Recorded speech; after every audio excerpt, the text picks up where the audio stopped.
ఒక చిన్న పట్టణంలో 3 కుటుంబాలు పక్కపక్కనే నివసించేవి. వారి ఆచారాలు వేరు, కాని వారి హృదయాలు దగ్గరగా ఉండేవి.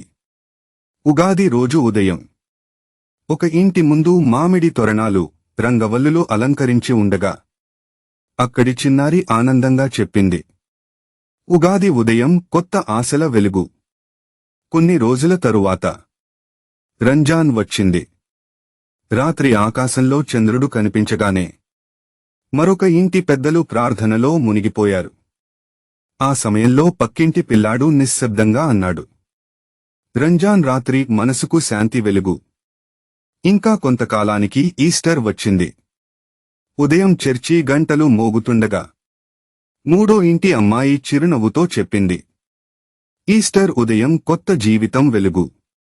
ఆ రోజు సాయంత్రం ముగ్గురు పిల్లలు కలిసి ఆడుకుంటూ ఒకరినొకరు చూసి నవ్వుకున్నారు. అప్పుడు వారిలో ఒకడు నెమ్మదిగా అన్నాడు, 3 పండుగలు, ఒకటే మనసు.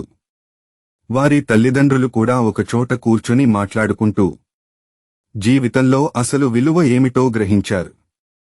అవగాహన, సహనం, విశ్వాసం కలిసిన మార్గం.